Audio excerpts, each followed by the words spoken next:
When we were a lad, we couldn't afford records, so serious young schoolboys used to keep themselves amused by going into the local record department or the local boots and looking at the weird song titles on the back of the sleeves of Pink Floyd albums and trying to imagine just what could they possibly sound like. So as a tribute to that enduring legacy of oddness, we present now the What Were They Smoking guide to the 5 weirdest Pink Floyd song titles of all time. Okay, at number 5. Get your filthy hands off my desert, although it could be dessert. And number 4, take up thy stethoscope and walk. At number 3, careful with that axe, Eugene. And at number 2, it simply had to be Alan's Psychedelic Breakfast, Rise and Shine, Sunny Side Up, Morning Glory. And of course the number 1, simply no question, several species of small furry animals gathered together in a cave and grooving with a Pict. Wonderful stuff. All right, slightly more contemporary Pink Floyd output now. This from their recent album, The Division Bell. And here we've been kindly loaned by Nick Mason. This is what you get if you sell double platinum in Switzerland. Double platinum in Switzerland is a measly 100,000 units, but I'm sure it all helps to pay for the housekeeping. This particular song called Take It Back. That's Learning to Fly from the 1987 record Momentary Lapse of Reason. Now, still to come in the programme, your opportunity to win the entire Pink Floyd catalogue on CD and also copies of their new live album, Pulse. And you'll be able to correspond, there's great excitement here, you'll be able to correspond with us later on in the programme via email. Now, we did a little surfing on the net prior to this Pink Floyd special, and we find that Pink Floyd is quite interesting. They're actually one of those acts who've got lots and lots of services out there in cyberspace, run by all kinds of fans. And it does rather make you think that this technology that we have in our hands allows us to link hands across oceans, to girdle the globe through a wire about the size of a human hair. Nation can speak peace unto nation. And what do I find last night? I find somebody exhibiting his collection of Pink Floyd backstage passes. It's actually out there electronically in space. Anyway, we got the real thing here. We've been loaned this selection of Pink Floyd backstage passes, and it's fascinating to me that in my experience of backstage passes, they all say something slightly different on them. Some of them say access all areas, some of them say total access, some of them say VIP access. I think it's a form of social gradation that would have been very familiar to people in the court of Louis XIV. And my theory also is that backstage at any rock gig, somewhere there is a room where even the band can't go. Anyway, more Pink Floyd. This song originally written for Momentary Lapse of Reason, but this version filmed during their 1987 tour, One Slip. Pink Floyd have sold an extraordinary 180 million records. Now, 28 million of those were copies of Dark Side of the Moon, which is the 3rd biggest selling album of all time. It's, of course, just behind Andrew Ridgeley's solo album and Lou Reed's Metal Machine music. And we've here got a special disc to mark the sales of 14 million copies of Dark Side of the Moon, because at that time they were a little bit worried it was going to be a bit of a flop. Anyway, on their new live album Pulse, you get the whole of Dark Side of the Moon done live for the first time. And in our feature now, the band talk about the thinking behind this live record.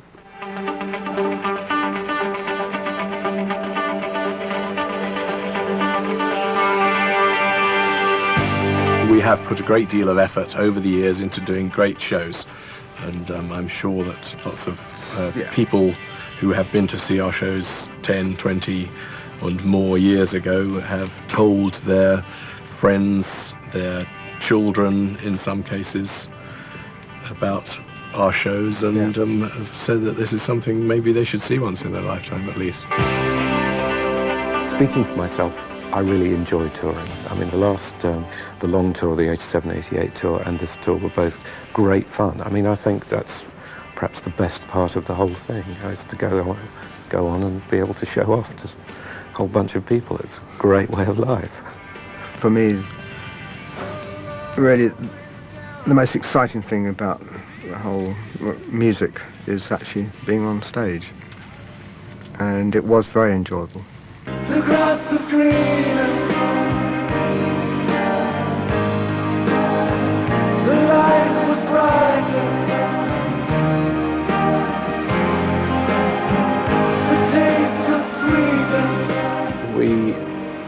figured that some people want to have a record of this tour. We certainly thought we were playing better, and doing Dark Side of the Moon, we thought all these things together made it worthwhile. I think there is a case to be made for producing a sort of complete record of the show. We don't do these shows very often. This had one or two special elements to it, and also there does seem to be a demand for this record.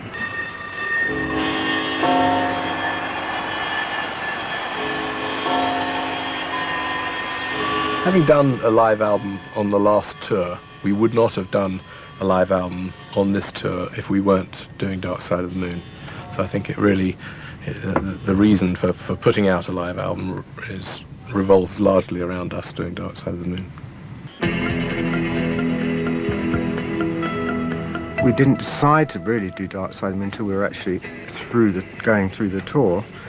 We rehearsed it, I can't remember how many times, but not a lot. And then I think Dave said, okay, we'll just try and do it tonight. It worked very well that we did it towards the end of the American tour, so that it re-injected the tour with a sort of piece of real excitement. I mean, you tend to get more stress and tension and excitement at the beginning of the tour when you're less familiar with the pieces than later on when you start sort of really, to some extent, sort of sitting on them fairly comfortably. And I think that the whole thing of hearing the piece again after such a long time, I mean, we hadn't played it as a piece for, I suppose, since '75, so almost 20 years. The first time we played it, it was just great. I mean, it was a really brilliant feeling standing up there and doing it again, the whole thing. You know, in a way that's playing the individual songs from it during the regular show isn't. It's not quite the same thing. It was really quite magical the first few times we did it. Taking away the moments that make up a dull day. You fritter and waste the hours in an unplanned way. We played it as we remembered it, and then we listened to the record again and sort of made notes. And James Guthrie, who was engineering, was actually particularly good at being able to spot what the differences were. I mean, I think there's a great case to be made for sort of updating it in certain areas, and I think it probably has been in some small ways. But as I say, I think the piece works best when you take the feel of it from the record and you don't try and sort of do almost like a cover version by another band with a different style to it. When I first got the call to do this, and I was told that the band wanted to do it to record a live Dark Side of the Moon, a live version of Dark Side of the Moon, I just thought to myself, you know, this is a tough act to follow, because there's so many people who are intimate with every detail of that record and are quite attached to those details, myself included, and it was going to be difficult to follow on from that. But so we had a lot of meetings about how to approach it. They were already touring it, of course. They'd been doing it all across America.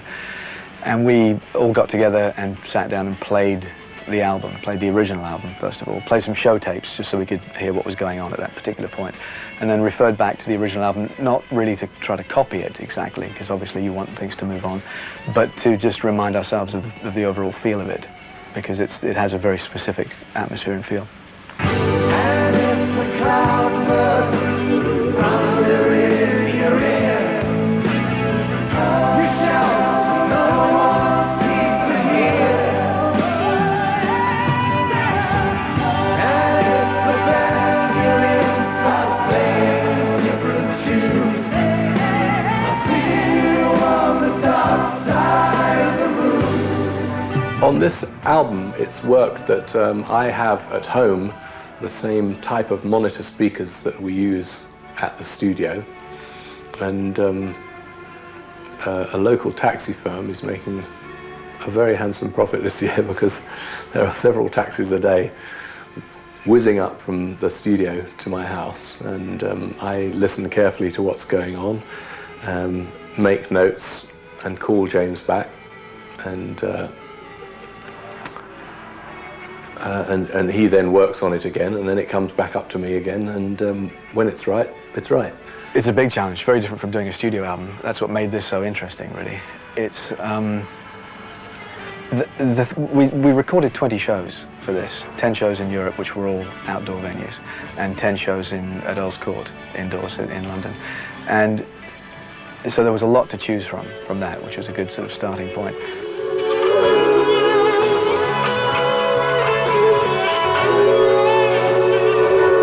The technology's moved on a lot in terms of with the arrival of digital, but and it has a lot to offer, but it also has a long way to go, in my opinion. So I'm still, when I have the choice, I'm still working in the analog domain, and particularly using old valve equipment and things like that. I just prefer the sound of the old records. It's obviously expensive and time-consuming to get really good sound. Obviously, you have to record a lot of shows in order that you get the great performances, and then you have to spend a lot of time in the studio making sure that it sounds nice. At the mixing stage, I use something called Q-Sound, which is a three-dimensional mixing environment, if you like, from a two-speaker source. So, which means that the public, when they buy the CD is encoded with all of that information, so they don't need to buy any additional equipment. There are some moments where you can sort of sit and look at your stereo system in front of you, and you've got the two speakers out here like this, and that is the normal limit of width of the sound that you can hear, and there are things that are coming from way out here. You can just shut your eyes and go, how on earth do they get out there? How I wish you were here. We just two lost souls swimming in a fishbowl, year after year, running over the same old ground. What have we found? The same old fears. Wish you were here. Maybe many of the younger people would go because they've been told it's an amazing experience, just visually, even they don't like the music. And then hopefully what happens, they hear the music and say, oh, we like this, and come again. But I think the word is that the Pink Floyd do put on maybe, one of the most spectacular live shows. Seems sort of fairly obvious that if you write and perform good songs that are going to mean something to some people and are going to push their emotions around a little bit, and you do your absolute best not to cut corners with the show you put on in terms of the people that play with you, the sound, the lighting, that seems odd that more people don't use those same priorities. I think could be many more people that could have lasted just as well as us if they'd put their minds to it. I think this is something that's been proven over 30 odd years, that absolutely, that when Sid left, we lost our songwriter, our front man, the guy who actually was Pink Floyd, and we carried on as Pink Floyd. The same happened with Roger. Yes, absolutely. It's a very curious thing, and it's attributable to all sorts of reasons, but it just, and in some ways, I think it's irritating for people that we don't quite fit into the mold of a proper band. A proper band is about characters, and that there's rather less of the characters in this band.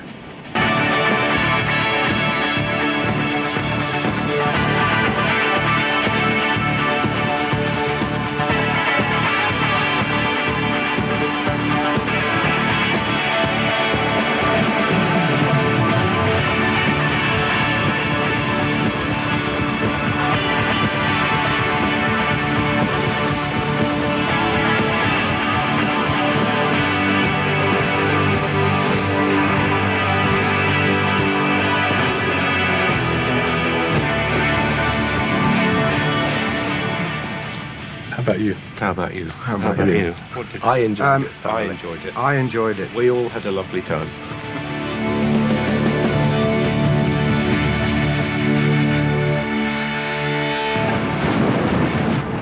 All Right, competition time now. We start with the solution to the competition that we set you a couple of weeks ago, where we showed you this detail from a well-known album sleeve and asked you to identify it. Of course, millions of you correctly identified that graveyard as belonging on the sleeve of Meatloaf's Bat Out of Hell, and the two first correct entries out of the proverbial hat were Mike Nash of Portsmouth and Stuart Hassel of Fillingley near Coventry. Prizes on their way to them. Okay, our special bumper Pink Floyd competition now. First prize winner gets the entire Pink Floyd catalogue on CD there.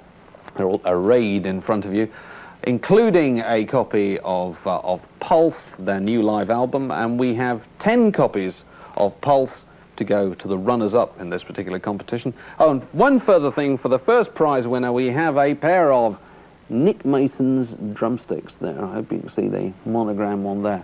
Okay, eyes down.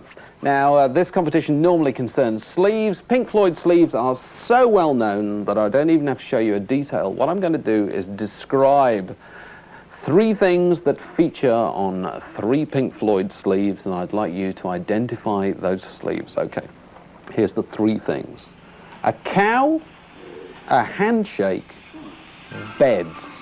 Okay, that's a cow, a handshake, beds. Those 3 things feature on 3 different Pink Floyd album sleeves. Just write down the names of the sleeves on a postcard and send them to this address. Send them to Around and Around at P.O. Box 3729, London NW1HUP, or you can fax us on 0171 428 0808, or if you're in cyberspace, you can email us on around.around@strangesquiggle.mtvne.com, and the very best of luck with that. Okay, more Pink Floyd now. This is Wish You Were Here. Well, that's about all for this week. Next week, no Pink Floyd, but the usual rich and varied diet. We leave you with this thought. Back in 1976, Pink Floyd arranged for a giant inflatable pig to be tethered above Battersea Power Station to be photographed for the cover of their Animals album. Well, that porky mass was so huge that it floated away, broke loose of its moorings, and has never been seen again to this day. It's a mystery that's unlikely ever to be solved. Here's the Pink Floyd on The Turning Away.